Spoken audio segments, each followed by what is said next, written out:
We are now concluding our debate, and I give the floor to Commissioner Timmermans. Vice President, you have the floor. Quiet, please. Thank you very much, Madam President. In reaction to what was said, I have a few remarks. First of all, I want to say something about the poisoning of people in Salisbury. Just to try and wrap your mind around this, that in Salisbury, people have been poisoned by a Novichok nerve agent, which is a substance that is banned under the UN Convention. So a nerve gas was actively used against civilians in one of our member states. I believe that the European Council should, in clear terms, express its full solidarity with the British people and the British government in addressing this issue.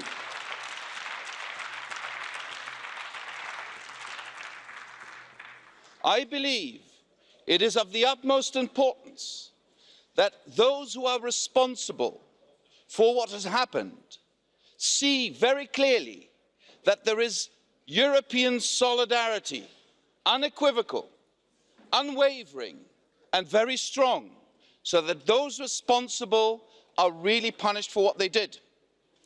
We cannot have nerve gas being used in our societies. This should be addressed by all of us and not just left to Prime Minister May and the British government. It is a collective European responsibility, also under the OPCW rules. And I want to thank your Parliament, Madam President, for this clear support for my words right now, because it will also send a clear message to all those involved and to the European Council next week. Yesterday, Madam President, I was in Dillingerhütte in Saarland to meet with representatives of the European steel industry from Saarland, from Lorraine and from Luxembourg. A very competitive steel industry, able to innovate, able to create green steel in the future, to make sure that steel remains an essential element of the European economy in a way that is sustainable. And of course there, people were extremely worried about the measures announced by President Trump. I had a very clear message for the people there, and I want to repeat it today. The European Commission is working day and night to convince our American partners that there are no grounds for these measures.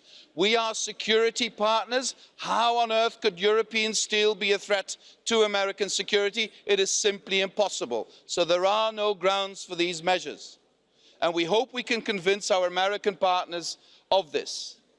But if that fails, if we can't convince them, if they persist in this, the European Commission will act with the support of the Member States to protect our European economy. We do not believe in protection.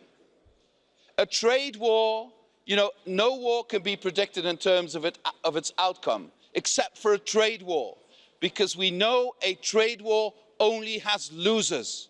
Nobody can win a trade war, and we hope we can convince President Trump of that reality.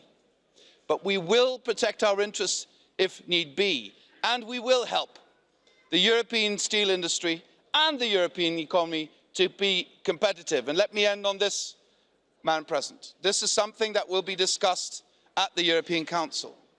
Jobs, competitiveness, growth.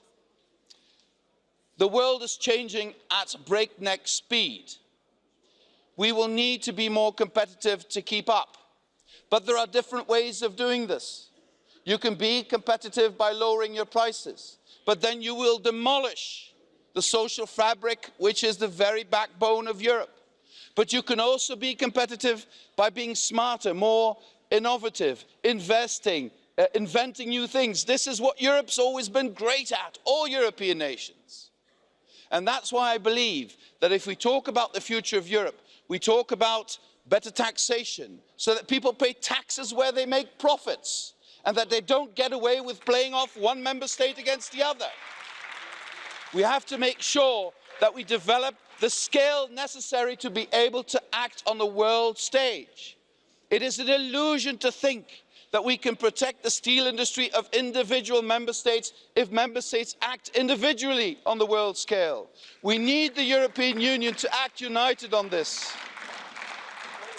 And at the end of the day, it will be necessary to build Europe on the basis of the values Europeans share, and that is a social market economy where the values are protected, where the race to the bottom is stopped, and where we make sure that through solidarity and working together, Europe has a strong position on the world stage. Thank you very much, Madam President.